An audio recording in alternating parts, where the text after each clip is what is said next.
안녕하세요. 봉급쟁이 투자 친구들의 호랭이 아빠입니다.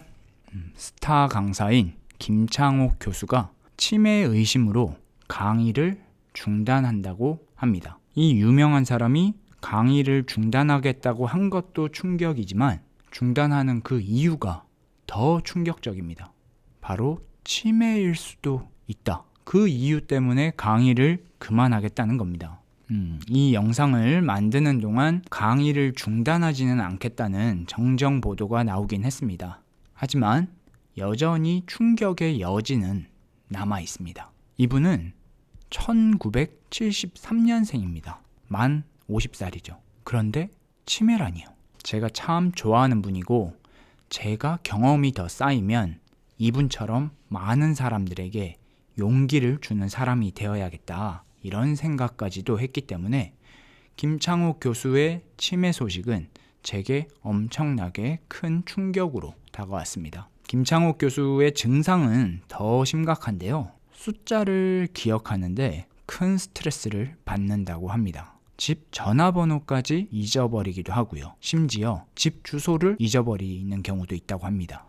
그래서 뇌신경센터를 방문했고 약간 치매 증상이 있다 라는 소견을 듣고 MRI와 PT 테스트를 했다고 합니다. 검사 결과 알츠하이머일 수도 있다 라는 진단을 받았다고 합니다. 아직 확실하게 알츠하이머라는 진단이 나온 것은 아니고요. 의사 선생님이 김창호 교수에게 얘기하기로는 젊은 나이에 알츠하이머가 오는 경우는 술 아니면 스트레스가 주요 원인이다. 이렇게 얘기를 했대요. 김창옥 교수는 술을 전혀 마시지 않습니다.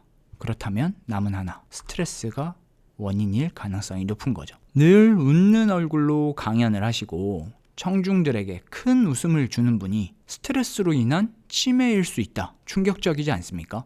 그런데 저는 이해가 되더라고요. 저는 MBTI 테스트를 하면 외향적인 성향인 E가 70%가 넘게 나옵니다. 적어도 다른 사람들이 보기에는 매우 밝은 사람이죠. 외향적이고요. 그런데 4년 전쯤에 저는 공황장애를 앓기 시작했습니다. 공황 발작으로 구급차를 타고 응급실에 실려간 적도 있었고요. 제 스스로 공황장애를 앓고 있다는 것을 받아들이기가 너무 힘들었습니다. 제 소식을 들은 친구들이 전화가 왔어요. 야, 어떻게 너 같은 애가 공황장애가 올 수 있냐? 말도 안 된다. 그렇죠. 친구들이 보기에는 저는 매우 밝은 사람이었을 테니까요. 까칠한 면이 있어서 가끔 화를 내기도 하지만 그 빈도가 매우 낮았으니까요. 공황 발작을 겪고 나서 저를 돌아봤습니다. 저도 제 스스로를 잘 모르고 있더라고요. 저는 제가 뒤끝이 없는 사람이라고 생각을 했습니다. 그냥 다른 사람들하고 잘 지내고 밝디 밝았으니까요. 그리고 다른 사람에게 서운한 게 있어도 그냥 잘 지내기도 하고 제가 잘못해서 상대방이 화를 내면 제가 먼저 항상 사과했거든요. 그래서 저는 뒤끝이 없다라고 착각을 했던 거죠. 근데 그게 아니었어요.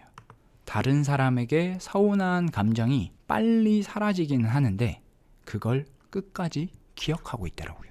예를 들어서 일주일 전에 친구가 서운한 얘기를 제게 했습니다. 그 당시는 조금 서운해도 금세 잊어버리고 그냥 지나가요. 그런데 일주일이 지난 바로 오늘 그 친구가 또 서운하게 했다. 그러면 일주일 전에 서운했던 그 상황까지도 저한테 그대로 떠오르는 거예요. 심지어는 1년 전에 겪었던 그런 일들도 막 떠오르더라고요.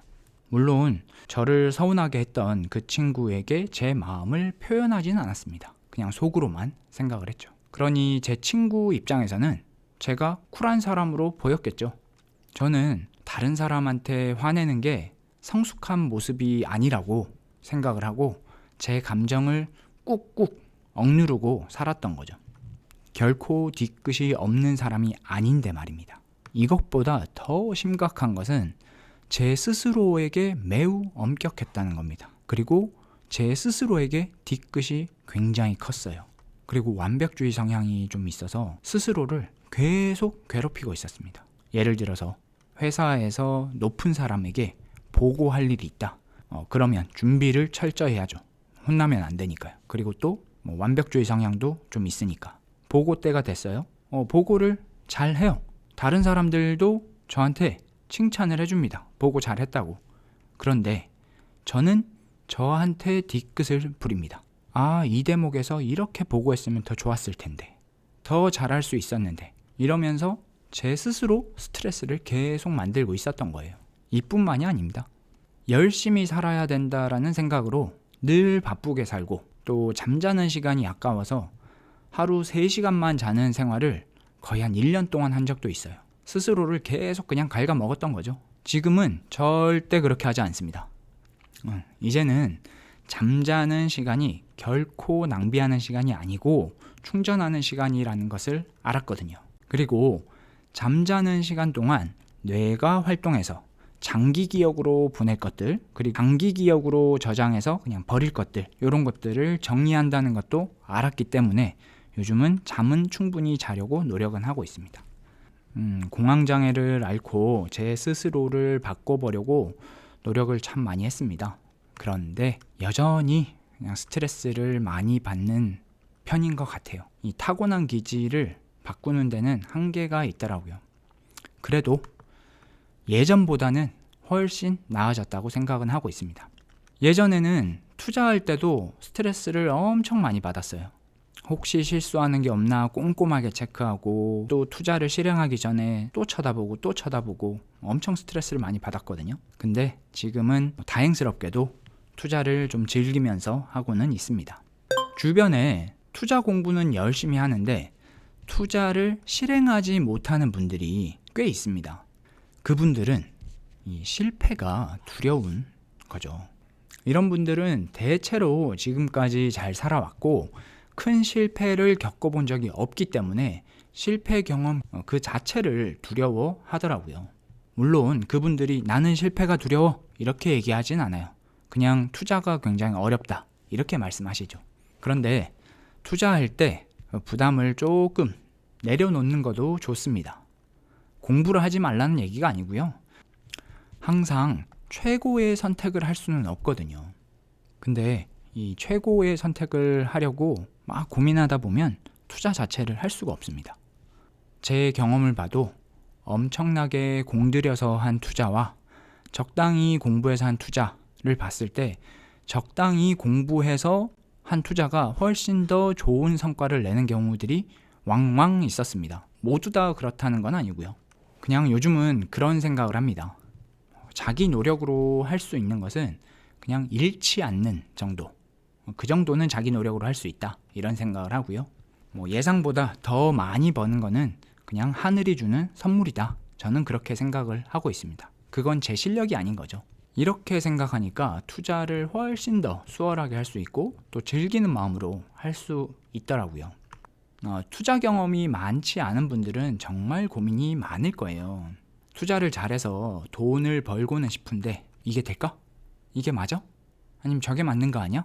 이런 고민 엄청 많이 되죠. 근데 이렇게 한번 생각을 해보세요. 우선 최악의 상황을 예상을 한번 해보는 겁니다. 그랬을 때 얼마나 잃는지 한번 예상을 해보고요. 그 잃는 돈에 대해서 내가 감당할 수 있다, 없다, 요것만 가지고 투자를 하는 거예요.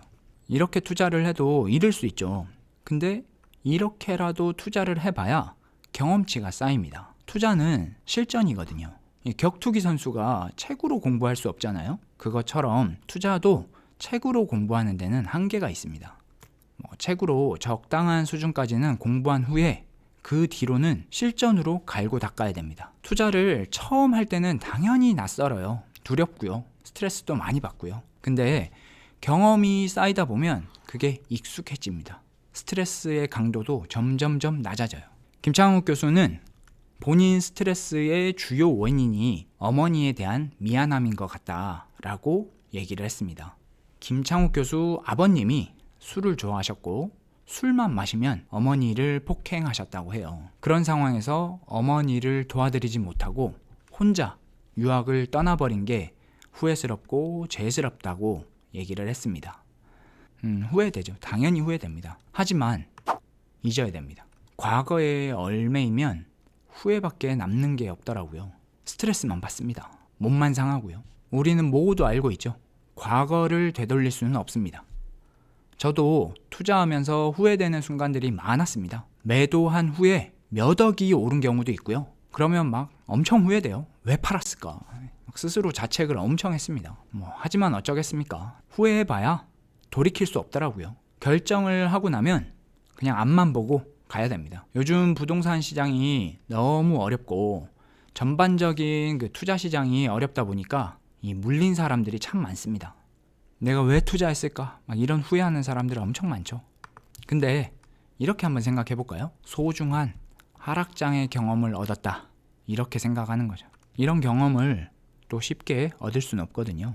좌절하지 마시고 우리 함께 살아남아 보아요. 스트레스에서 이겨냅시다. 과거에 얽매여서 후회하지 말고 앞으로 나아갈 방향만 딱 잡고 함께 걸어가 봐요. 다 같이 부자 됩시다. 감사합니다.